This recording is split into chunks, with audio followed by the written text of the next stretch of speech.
여러분 지난주에 우리는 에녹이라는 사람, 에녹을 통하여서 어떻게 하나님과 동행할 것인가 우리 함께 나누었죠. 여러분 기억나십니까? 하나님과 동행하기 위해서 하나님과 친하게 지내고 또 이해하고 믿고, 그리고 하나님과 동행하기 위해서 욕심을 버려야 된다. 욕심을 내려놓고 욕심을 버리자, 이런 내용의 말씀을 나누었습니다. 특별히 세 번째, 욕심을 버리는 것에 대해서 여러분 이해하시고 동의를 하고 계십니까? 욕심을 버려야 하나님과 동행할 수 있다. 그런데 여러분 한번 생각해 보겠습니다. 이 욕심을 버리면 하나님과 동행하고 또 욕심을 버려야 된다는 것은 이해는 하는데, 정말 욕심이 없으면 어떻게 될 것인가? 여러분의 자녀가 욕심이 너무 없어요. 여러분 자녀가 명문대학에 딱 붙었는데 그 대학을 안 가겠다는 겁니다. 아버지, 어머니, 저는 욕심이 없어요. 그 대학은 저보다 다른 친구가 가게 하고 저는 대학 안 가겠습니다. 욕심이 없습니다. 그럼 여러분 어떻게 생각하겠습니까? 모처럼 좋은 옷, 근사한 옷을 선물로 이렇게 줬더니, 아유 부모님, 저는 욕심이 없어요. 그거는 다른 사람 주고요, 저는 그냥 입던 옷만 입을게요. 그러면 여러분, 야 정말 훌륭하구나, 너는 하나님과 동행하는구나, 넌 욕심이 없어서 참 귀하다, 이렇게 생각 안 하고 짠하죠. 얘가 욕심이 없어서 어떻게 하냐, 그렇게 어떻게 인생을 살아갈 것이냐, 이런 마음의 걱정이 더 들게 될 것입니다. 여러분, 욕심은 어떻게 보면 발전을 하기 위한 아주 중요한 요소가 되기도 합니다. 우리나라가, 대한민국이 IT 강국이죠.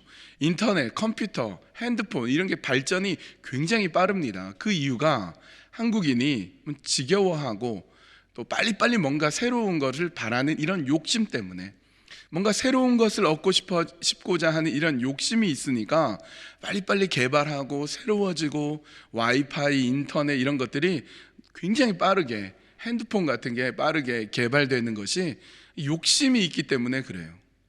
그러니까 욕심이 너무 없으면 이거 어떻게 하나, 자녀에게 욕심이 없으면 이게 고민이 되고, 너무 욕심을 부리면 그 욕심 때문에 패가 망신당하는 사람도 있습니다. 다윗 같은 경우에는 한 여자를 보고 욕심을 부려서 수단과 방법을 가리지 않고 그 남의 여자를 자신이 차지하고 또 그 남편을 죽이는, 그래서 이 이스라엘 민족이, 이스라엘 왕국, 다윗이 거기서부터 이제 넘어지게 되는, 욕심 때문에 무너지는 계기로 만들기 시작했고요. 아합이란 왕은 나봇이라는 사람이 갖고 있는 포도원에 대한 이 욕심 때문에 그 포도원을 차지하고자 선량한 사람을 죽이고, 그리고 결국 자기까지 죽게 되는 비극을 맞이한 게 또 욕심 때문이었습니다.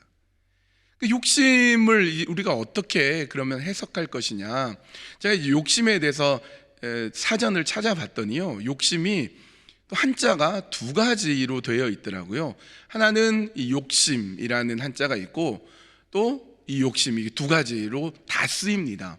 첫 번째, 위에 있는 욕심은 어떤 욕자냐면 하고자 할 욕자를 사용하고요, 이 하고자 할 욕자 밑에 마음심이 받침에 들어가면 욕심, 탐심, 욕자로 쓰입니다. 이 둘 다 욕심으로 쓰이는데 조금씩 다르더라고요. 그러니까 위에 있는 건 영어로 말하면 wish나 hope라고 번역될 수 있다면, 아래에 있는 욕심은 greed나 avarice라고 이제 볼 수 있는 거죠. 그러니까 위에 있는 욕심은 어떤 의지, 소원, 바램, 의욕 이런 거라면, 밑에 있는 욕심은 탐심, 집착, 이기심, 욕망 이런 걸 말하고 있습니다. 그러니까 오늘 욕심을 버려야 되고, 어떻게 하면 우리가 욕심을 버릴 것인가라는 제목으로 말씀을 나눌 때, 이 두 번째 것, 탐심과 집착, 이기심과 욕망을 어떻게 하면 버릴 것인가, 함께 생각해 보는 시간을 갖겠습니다. 어떻게 하면 욕심을 버릴 것인가? 첫 번째는요, 마음을 잘 다스려야 됩니다. 여러분, 우리 마음속에 무엇이 있는가, 우리 마음에 어떤 것을 담고 있는지 우리 잘 살펴볼 필요가 있습니다. 여러분, 우리가 지혜를 얻기 위해서, 삶의 어떤 성공을 거두기 위해서 우리 성경을 본다면 잠언을 많이 볼 것입니다. 솔로몬의 잠언을 통해서 인생의 지혜가 있고, 어떻게 하면 인생을 올바르게 살아가고 또 지혜롭게 살아가는지 이 잠언 말씀을 보게 되는데요, 이 잠언의 주제가 뭐냐, 한마디로 얘기하면 마음이더라고요. 마음. 이 잠언에 나오는 말씀 중에 이런 말씀들이 있습니다. 잠언 4장 23절, 그 무엇보다도 너는 내 마음을 지켜라. 그 마음이 바로 생명의 근원이기 때문이다. 잠언 15장 13절, 즐거운 마음은 얼굴을 밝게 하지만 근심하는 마음은 너를 상하게 한다. 또 잠언 15장 15절, 고난받는 사람에게는 모든 날이 다 불행한 날이지만 마음이 즐거운 사람에게는 모든 날이 찬칫날이다. 잠언에는 또 마음에 대한 게 16장 32절, 노하기를 더디하는 사람은 용사보다 낫고 자기의 마음을 다스리는 사람은 성을 점령한 사람보다 낫다. 잠언 21장 2절, 사람의 행위는 자기의 눈에는 모두 옳게 보이나 주님께서는 그 마음을 꿰뚫어 보신다. 또 잠언 29장 23절, 사람이 오만하면 낮아질 것이고 마음이 겸손하면 영예를 얻을 것이다. 그 잠언은요, 계속 끊임없이 마음에 대해서 얘기합니다. 마음을 어떻게 다스릴 것이냐, 마음을 어떻게 쓸 것이냐, 마음을 통하여서 어떤 마음을 먹을 것이냐 얘기를 하고 있습니다. 왜 마음인가? 여러분, 마음은요, 본래적으로 마음은 자신이 욕망하고 바라는 욕심으로 가기가 너무 쉽습니다. 죄를 지으려고 마음이 가기가 너무 쉬워요. 이것을 원죄라고 하죠. 죄를 짓고 싶어하는 마음, 마음대로 가고자 하는 마음. 그래서 여러분, 마음을 그야말로 마음대로 내버리면은요, 마음은 악한 대로 가고 욕망하는 대로 가고 죄를 짓는 대로 가서 나도 해치고 남도 상처를 입힐 수가 있습니다. 그러므로 여러분, 중요한 것은 욕심을 버리기 위해서는 우리의 마음을 잘 다스릴 수 있어야 됩니다.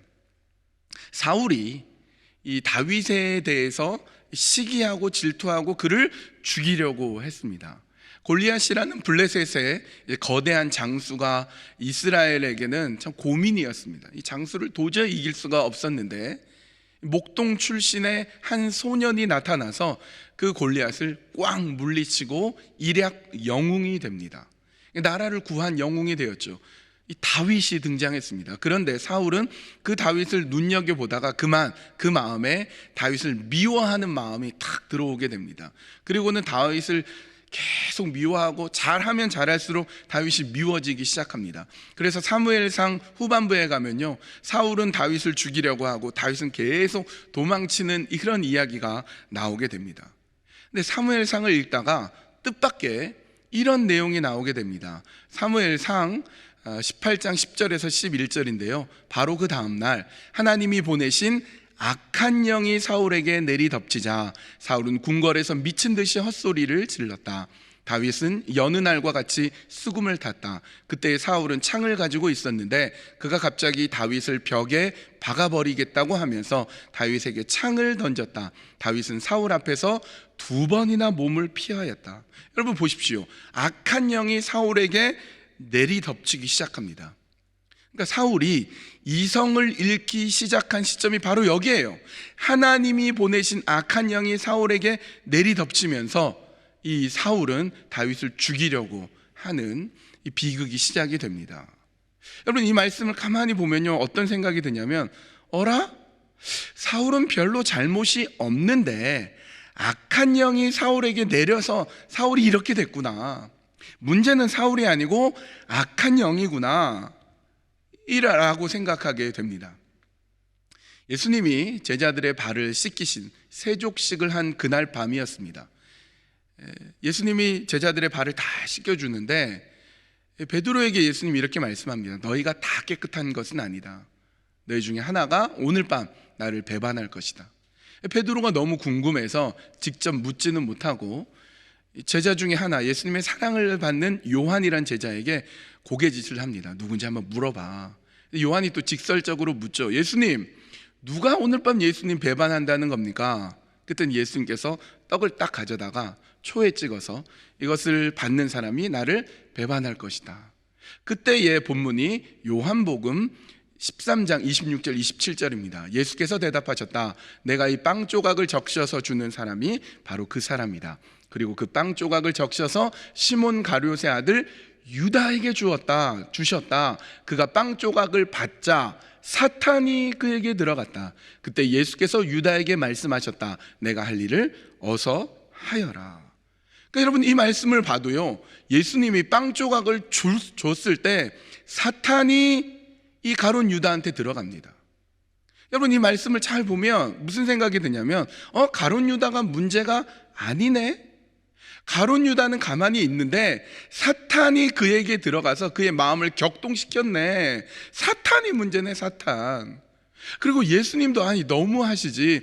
제자들이 다 보는 앞에서 빵 조각을 찍어다가 공개적으로 이 가룟 유다한테 주면 그 입장이 얼마나 곤란할 텐가. 사탄이 들어와 버리지 않는가, 이런 생각을 하게 됩니다. 근데 여러분, 더 한번 생각해 보십시오. 정말 그러한가? 여러분, 왜 하필 악한 영이 사울한테만 들어갔겠습니까? 여러분, 질투하고 시기하고 미워한다면 사울보다 요나단이 더 해야죠. 왜냐하면 요나단은 차기 왕이 될 사람인데 갑자기 뜬금없이 다윗이 나왔으니 자기가 이 다윗하고 경쟁을 해야 되니까 요나단이야말로 시기하고 질투해야 되는데 요나단의 마음에는 악령이 들어오지 않았습니다. 여러분, 예수님의 제자가 가룟 유다만 있는 게 아니지 않습니까? 사탄이 그에게 들어간다면 왜 하필이면 가룟 유다에게만 들어갔겠습니까? 여러분, 사탄이 들어간다면 어쩌면 베드로한테도 들어가야죠. 3년 동안 집을 버리고 가정을 버리고 예수님 그렇게 쫓아다녔는데 예수님이 내가 죽을 것이다 얘기하는 그 예수님 원망스러워서 사탄이 들어갈 수 있죠. 야고보와 요한은 어떻습니까? 예수님의 나라에 임하실 때 내 오른쪽 왼쪽에 높은 자리를 해주십시오. 그 정도 요청할 수 있잖아요. 근데 예수님이 혼을 냅니다. 그러면 시험에 들어서 사탄이 그들에게 들어가서 예수님 팔아버려야 되겠다. 야고보 요한 얼마든지 사탄이 들어갈 수 있었는데 하필이면 가룟 유다에게만 사탄이 들어갔습니다. 왜 그랬겠습니까? 사울과 가룟 유다의 마음 때문에 그랬습니다. 그들의 마음 때문에, 그들의 마음이 얼마든지 악령이 들어와서 그들의 마음을 뒤집어 엎어놓고 다윗을 죽이려고 하는 그런 마음, 사탄이 들어와서 스승을 배신할 수 있는 마음, 그 마음이 그렇게 되어 있기 때문에 사탄이 악령이 들어갔던 거였습니다. 만약 사울이 그 마음에 이스라엘의 초대 왕으로서 자부심과 긍지를 가지고 다윗이라는 목동 출신의 한 소년이 골리앗 죽여서 인기 많은 거 보고서는 그래, 잘한다, 잘 놀고 있구나, 그래 봐야 인기 오래 못 가거든, 그러면서 여유 있는 마음을 가졌다면 어떻게 악령이 사울에게 들어갈 수 있었겠습니까? 여러분, 가룟 유다가 겸손하고 성실한 마음이었다면, 동료 제자들을 사랑하고 섬기고 스승인 예수님을 공경하는 그런 사람이었다면 그 마음에 어떻게 사탄이 감히 들어갈 수 있었겠습니까? 예수님이 빵 조각을 그에게 주더라도 그런 마음이었다면, 예수님, 제가 무엇이 잘못되었나요? 예수님, 제가 회개하고 싶습니다. 예수님, 저를 도와주십시오. 이렇게 바뀌어야죠. 근데 그의 마음이 이미 어그러지고 엉망이었기 때문에 사탄이 들어가서 결국 인류 역사상 배신의 대명사로 가룟 유다가 자리매김된 것입니다. 여러분, 마음을 다스리셔야 합니다. 다윗이 한 여인이 목욕하는 것 우연히 볼 수 있죠. 그런 다음에 마음을 뺏겨서는 안 되는 것이었습니다. 마음을 거기에 두어버리고 마음이 마음대로 갈 수 있도록 놔버리는 까닭에 결국 욕심이 그 마음에 가득 들어오게 돼서 다윗도 망하고 한 집안도 망하고 심지어 이스라엘도 어려움 가운데 가게 만들어 버렸습니다. 여러분, 오늘 우리의 마음은 어떻습니까? 오늘 여러분의 마음은 어떻습니까? 오늘 이 시대는 여러분의 마음을 끊임없이 욕심으로 끌고 가고자 하는, 여러분의 마음을 힘들게 하는 그런 시대에 살고 있습니다. 그럴 때일수록 여러분, 우리는 마음을 잘 다스려야 합니다. 우리의 마음을 비우고 온전히 주님 앞에서 살 수 있는 그런 훈련의 시간이 어쩌면 오늘 우리에게 왔는지도 모릅니다. 여러분, 생각해 보십시오. 평화롭고 모든 게 잘 될 때 우리 마음이 훈련이 할 필요가 없는 거죠. 그냥 그렇게 살면 되는 거죠. 그런데 무엇인가 어려운 이 시대에 무엇인가 우리 마음을 흔들고 불안하게 만드는 욕심을 갖게 만드는 이 시대에 우리 마음을 잘 다스릴 때에 여러분, 우리는 욕심을 버릴 수 있게 되는 것입니다. 어떻게 욕심을 버릴 것인가? 마음을 잘 다스려야 됩니다. 두 번째, 우리가 어떻게 욕심을 버릴 것인가? 염려를 내려놓아야 됩니다. 여러분, 우리가 왜 이렇게 욕심을 부리는가? 왜 이렇게 욕심을 버리지 못하는가 봤더니 염려와 걱정과 근심이 있더라고요. 내가 뭘 먹어야 되지? 내가 뭘 해야 돈을 벌 수 있지? 뭘 해야 안정적으로 살아갈 수 있지? 염려하다 보니까 뭔가 자꾸 가져야 되는 거예요. 뭔가 자꾸 채워야 되는 겁니다. 자꾸 욕심을 부려야 되는 거죠. 그러므로 여러분, 이 욕심을 버리려면 염려를 내려놓아야 됩니다. 예수님이 산상수훈, 산 위에서 제자들에게 말씀을 하신 산상수훈에서 마태복음 6장 25절에서 34절까지는 염려를 내려놓아라, 걱정과 근심을 내려놓으라는 말씀입니다. 다 읽으면 좋지만 그 중에서 특별히 마태복음 6장 25절에서 26절은 이렇게 되어 있습니다. 그러므로 내가 너희에게 말한다. 목숨을 부지하려고 무엇을 먹을까 또는 무엇을 마실까 걱정하지 말고, 몸을 감싸려고 무엇을 입을까 걱정하지 말아라. 목숨이 음식보다 소중하지 아니하냐? 몸이 옷보다 소중하지 아니하냐? 공중의 새를 보아라. 씨를 뿌리지도 않고 거두지도 않고 곳간에 모아들이지도 않으나 너희의 하늘 아버지께서 그것들을 먹이신다. 너희는 새보다 귀하지 아니하냐? 여러분, 우리가 왜 이렇게 욕심을 부리냐 생각해 봤더니 우리가 먹을 거, 입을 거, 마실 거, 이게 걱정이 되더라는 말이죠. 고아원을 운영하는 분이 이런 말을 하셨다고 해요. 이 고아 아이들이 먹을 것을 이제 받으면 다 못 먹고 남으면 그걸 냉장고에 넣어두거나 부엌에 갖다 놓지 않고 엉뚱하게도 이불 속에 숨겨두거나 자기만 아는 장소에 쟁여둔다고 해요. 잊어버렸다가 나중에 이불을 딱 펼쳤더니 음식이 썩어 있고 그런 경우가 있다는 거죠. 왜 그러냐? 이 고아는 충분히 사랑을 받지 못하니까 불안한 거죠. 염려가 되는 거예요. 이거 뺏기지 않을까. 그래서 욕심을 부려서 쟁여놓고 숨겨놓고 가져놨다가 썩어버리고 못 쓰게 되고 못 먹게 된다는 겁니다. 여러분, 예수님께서 우리에게 말씀하시는 게 뭡니까? 너희는 고아가 아니다. 너희들에게는 하나님 아버지가 계시다. 우리는 하나님의 자녀다라는 겁니다. 공중나는 새들은 하나님의 자녀가 아니죠. 하나님은 그들의 아버지가 아니라 그들의 창조주이십니다. 근데 우리는 하나님이 우리의 아버지십니다. 하나님은 우리의 아버지가 되십니다. 아버지가 계시는데 너희는 왜 염려하냐? 공중에 나는 새들 하나님 다 먹이고 입히시는데 공중 나는 새들 걱정하고 염려하더냐? 근데 하물며 너희는 왜 염려하냐? 염려를 내어놓을 때 우리 욕심을 버리지 않을 수 있습니다. 여러분, 우리가 염려 내려놓으면 그럼 뭘 해야 될까요? 염려를 내려놓고 기도하고 찬송만 하면 됩니까? 그렇지 않습니다. 여러분, 새가요 염려하지 않지만 아무것도 안 하지는 않아요. 열심히 먹이를 찾아다닙니다. 열심히 일을 합니다. 부지런히 지적이고 부지런히 먹이를 찾아다닙니다. 어쩌면 동물 중에서 가장 부지런한 동물은 새인 것 같아요. 새벽에 제일 일찍 일어나가지고 막 지적이지 않습니까?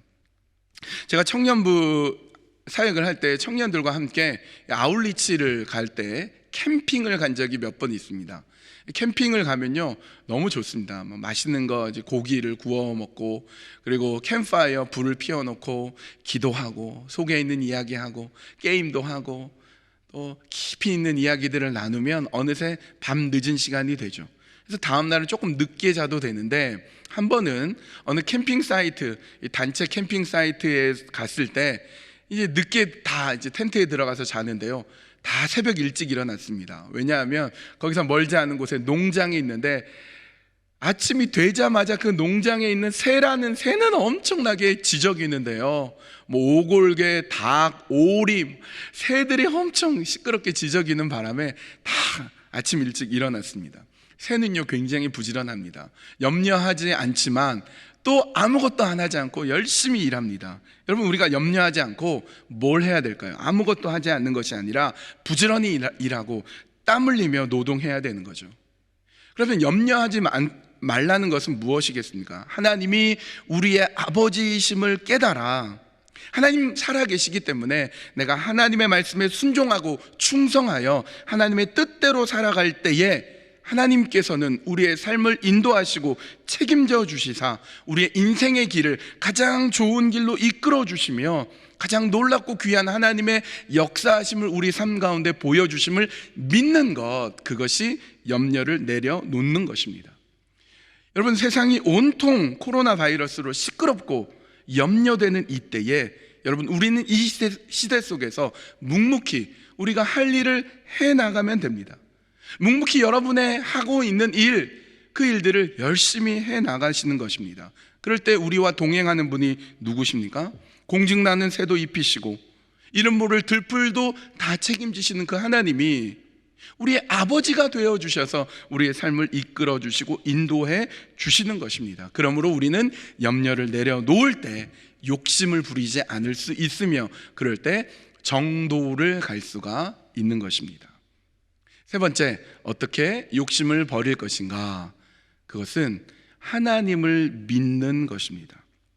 여러분, 예수님의 말씀에 의하면 우리가 걱정하고 염려하는 이유는 어쩌면 하나님을 믿지 않기 때문인 것입니다.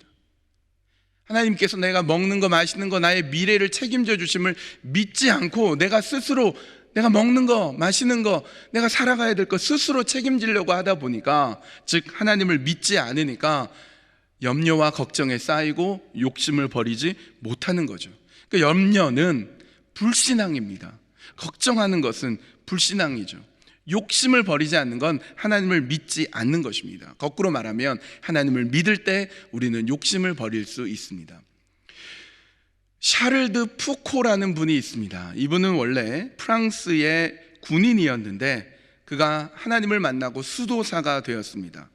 그는 가톨릭에 귀의한 다음에 복음을 전하기 위해서 사하라 사막으로 가게 됩니다.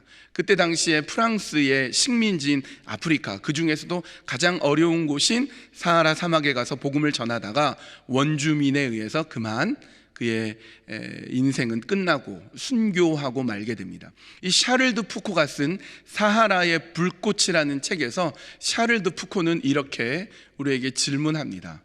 하나님을 믿는 그리스도인에게 있어서 가장 어려운 것은 무엇인가? 여러분은 어떻습니까? 여러분은 하나님을 믿는 그리스도인으로서 가장 어려운 것이 무엇입니까? 거기에 대해서 샤를드 푸코는 스스로 이렇게 대답합니다. 하나님을 믿는 그리스도인에게서 가장 어려운 것은 하나님을 믿는 것이다. 여러분, 우리가 하나님을 믿는다고 하면서 하나님을 믿는 그리스도인으로 살아가면서 얼마나 하나님을 놓쳐버릴 때가 많습니까?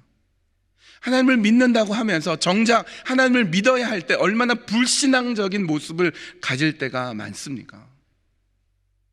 하나님을 믿는 것이, 우리가 하나님을 믿는다, 하나님을 따른다라고 하지만 하나님을 믿는 것이 그렇게 쉬운 일이 아니라는 겁니다. 여러분, 하나님을 믿습니까? 하나님을 믿는 그리스도인으로 여러분 살아가고 계십니까?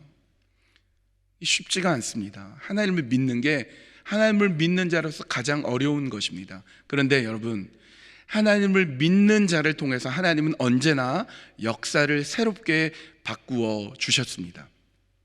히브리서 11장은 믿음장이라고 합니다. 히브리서 11장 1절에서 2절은 이렇게 되어 있습니다. 믿음은 바라는 것들의 확신이요 보이지 않는 것들의 증거입니다. 선조들은 이 믿음으로 살았기 때문에 훌륭한 사람으로 증언되었습니다. 믿음으로 산 사람, 하나님을 확실히 믿었던 사람들을 통해서 그들은 훌륭한 사람이다 라고 증거가 되었는데요, 히브리서 기자는 그 사람들의 예를 들어드립니다.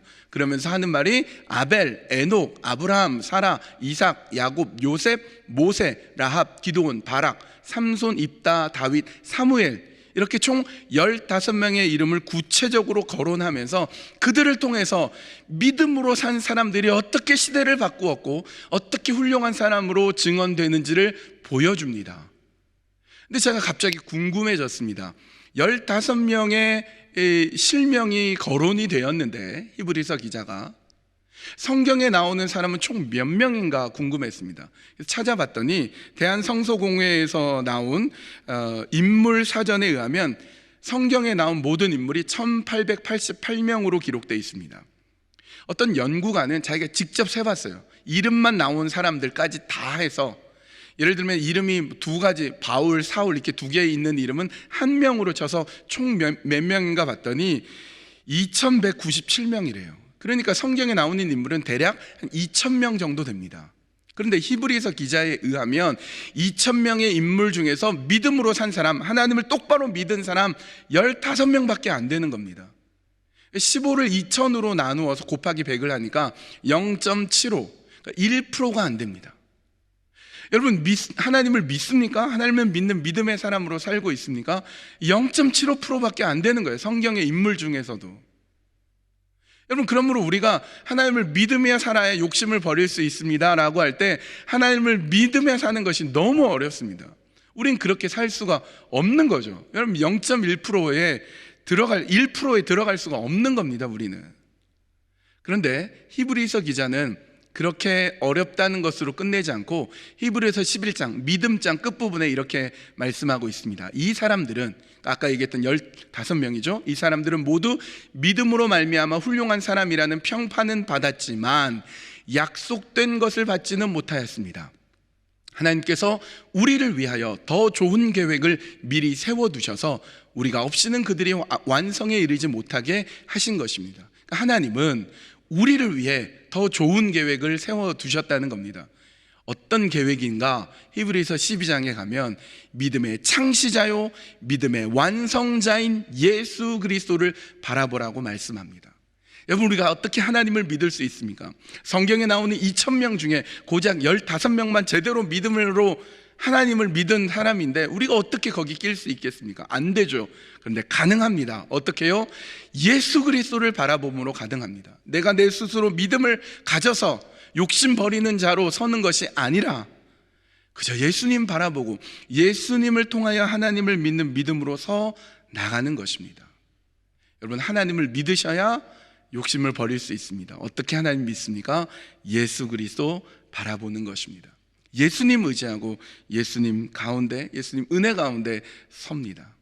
여러분, 우리가 어떻게 욕심을 버릴 것인가? 3가지. 마음을 잘 다스리고, 근심, 염려를 내어버리고, 그리고 하나님을 믿는 믿음, 예수 그리스도를 바라보는 그 믿음으로 살아갈 때 욕심을 버립니다. 자, 이제 본문으로 돌아와 보겠습니다. 드디어 이제 본론으로 들어오는데요. 오늘 본문에는 에바브로디도라는 한 젊은이가 등장합니다. 이 에바브로디도는 빌립보 교회 교인이죠. 빌립보 교회 출신입니다. 근데 이 에바브로디도는 이 빌립보 지도에 보면 이 빌립보에서 로마 감옥에 갇혀 있는 바울에게 가게 됩니다. 이 로마와 빌립보 사이는 1300km입니다. 제가 어제 구글 맵을 찾아봤는데 차로 가기만 해도 20시간이 넘게 걸립니다.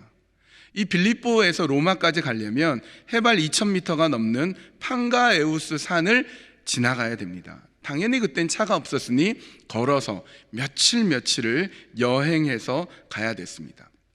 이 로마의 감옥과 빌립보 지역 사이의 거리가 멀었기 때문에 에바브로디도는 바울에게까지 간 다음에 심부름하고 돌아오지 못했습니다. 그만 병에 걸리고 말았던 것이죠. 낯선 땅에서 병에 걸려 여관에서 끙끙 앓고 있습니다. 빌립보서 2장 26절입니다. 그는 여러분 모두를 그리워하고 있을 뿐만 아니라 자기가 병을 앓았다는 소식을 여러분이 들었기 때문에 몹시 걱정하고 있었습니다. 여러분, 낯선 외국에서 이 객지에서 병을 앓으면요 너무 서럽죠. 감기만 알아도요 너무너무 서럽고 아픕니다. 에바브로디도는 중병을 앓았습니다. 이 병 때문에 죽을 수도 있다고 생각했습니다. 객사할 수 있는 운명이었죠. 바울은 가까이 있지만 감옥에 있으니까 도와주지 못합니다. 고향 빌립보는 너무 멀리 있습니다. 혼자 끙끙 앓다가 극적으로 이 에바브로디도가 살아납니다. 2장 27절입니다. 사실 그는 병이 나서 죽을 뻔하였습니다. 그러나 하나님께서 그를 불쌍히 여기시고 그만이 아니라 나도 불쌍히 여기셔서 나에게 겹치는 근심이 생기지 않게 해주었습니다. 여러분, 갑자기 이 병에서부터 훌훌 털고 살아난 이 에바브로디도, 바울이 얼마나 기뻤겠습니까? 너무 근심하고 걱정했는데 에바브로디도가 다시 살아나니까, 건강해졌으니까 너무 기뻐서 빨리 편지를 써서 빌립보 교회에 보내고 싶었습니다. 편지를 써서 인편에 보냈는데 누가 갔겠습니까? 에바브로디도가 가는 겁니다. 그게 이제 빌립보서가 되는 것이죠.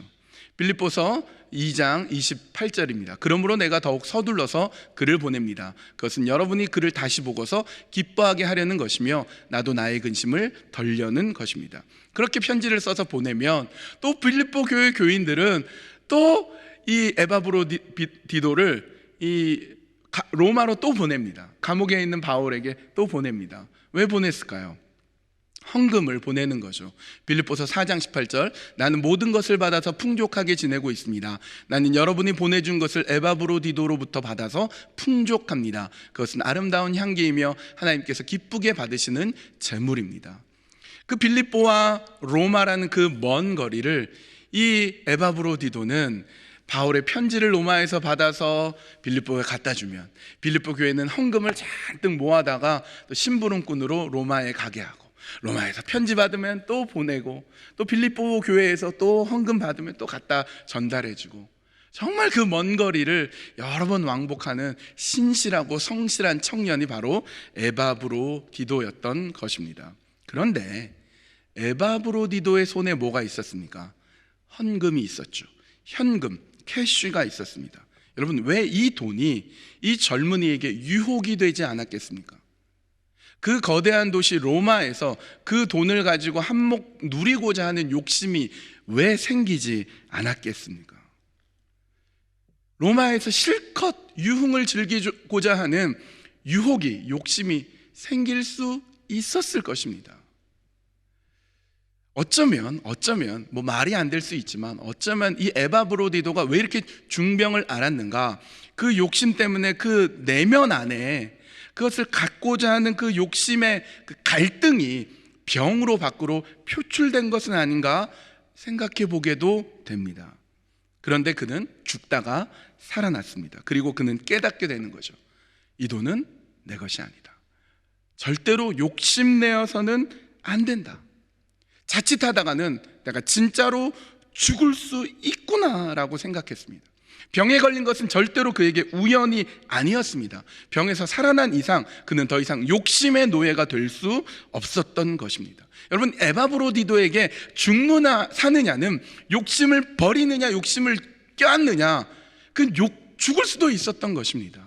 여러분, 실제로 이 욕심 때문에 죽은 사람이 있죠. 초대교회에, 이 예루살렘 교회에 아나니아와 삽비라는 그 돈, 그게 아까워서 거짓말했다가 성령을 속였다가 즉사했습니다. 부부가 몇 시간 간격으로 즉사했습니다. 욕심 때문에 죽을 수 있었던 것이죠. 그래서 에바브로디도는 어떻게 했습니까? 마음을 다스렸죠. 이것은 내 돈이 아니다. 내 마음에 욕심이 절대로 들어오게 만들 수 없다. 근심이 있겠죠. 염려가 있겠죠. 나는 뭐 먹고 살지? 하나님이 계시다. 내 아버지가 계시다. 염려와 근심 다 내어놓고 욕심을 버렸습니다. 그리고 하나님을 믿었습니다. 내 인생을 책임져 주실 예수 그리스도를 바라보며 살아갔습니다. 그래서 그는 욕심을 버릴 수 있었고, 유혹을 버릴 수 있었고, 그래서 정도 바른 길을 걸어갈 수 있었습니다. 암 투병하다가 암에서 나은 아주 유명한 목사님이 계십니다. 그 목사님의 설교 중에 이런 말을 합니다. 이제 나는 더 이상 욕심 부리지 않습니다. 나는 성질을 내지도 않습니다. 조급해하지도 않습니다. 죽었다가 다시 살아났으니까 이 생명은 나의 것이 아니며 시간이 너무 아깝습니다. 욕심 부리기에 인생은 너무 아깝습니다. 그런 이야기를 들은 적이 있습니다. 여러분, 이제 말씀을 마칩니다. 질병의 시대이죠. 근심과 염려가 되는 시대이고, 끊임없이 우리의 마음을 욕심으로 가득 채우라고 유혹하는 시대입니다. 탐욕과 집착, 이기심과 욕망의 시대를 우리가 살아갑니다. 그러나 이럴 때일수록 우리는 욕심을 버려야 합니다. 어떻게 우리가 욕심을 버릴 수 있습니까? 우리의 마음을 잘 다스리고 염려를 잘 내려놓고 하나님을 믿습니다. 어떻게 욕심 버린다고요? 마음을 잘 다스리며 삽시다. 염려를 내려놓고 삽시다. 하나님을 믿으며 삽시다. 예수님 바라보며 예수님의 인도하심에 우리 맡기며 살기를 원합니다. 여러분, 이것을 기도 제목으로 가지고 이 시간 함께 기도했으면 좋겠습니다. 하나님, 내가 욕심을 갖고자 하는 이 마음이 있습니다. 내 마음을 다스리게 해주십시오. 하나님, 염려와 근심과 걱정이 있습니다. 내려놓게 해주십시오. 나에게 아버지가 계심을 내가 믿으며, 하나님 믿으며, 하나님 따르며, 하나님이 나의 아버지 되시며 예수 그리스도로만 바라보며 살게 하여 주시옵소서. 우리 욕심을 버리며 사는 삶을 위해 함께 기도하시겠습니다. 하나님, 에바브로디도라는 한 젊은이가 큰 돈을 가지고 나르며 그 돈에 대한 욕심으로 하마터면 죽을 수도 있었던 그 현장을 우리가 살펴보았습니다. 오늘 이 시대, 질병의 시대, 탐욕과 집착과 이기심과 욕망을 따라 살라고 끊임없이 우리를 부추기는 이 시대, 어쩌면 우리에게 다가온 이 질병은 우연이 아닐지도 모릅니다. 우리로 하여금 욕심을 내려놓지 않으면 어쩌면 여기에 휩쓸려 갈지도 모릅니다. 하나님, 이 시대에 우리가 욕심을 버리며 살 수 있도록 우리의 마음이 욕심에 휘말리지 않도록 우리 마음을 잘 다스리도록 인도하여 주시옵소서. 우리에게 왜 염려와 걱정과 근심이 없겠습니까? 그러나 공중 나는 새도 들에 핀 이름 없는 들풀도 입히시는 하나님이 우리의 아버지이심을 믿으며 염려를 내려놓고 살게 하여 주시옵소서. 하나님을 더욱더 믿기를 원합니다. 하나님, 나에게 가장 좋은 것을 가장 좋은 길로 인도해 주실 그 하나님을 믿으며 예수 그리스도 바라보며 예수님의 인도하심 속에 오늘도 묵묵히 그 길을, 그 믿음의 길을 걸어가는 우리 모두가 되게 하여 주시옵소서. 주님께 모든 것 맡겨드리오며 예수님의 이름으로 기도합니다. 아멘.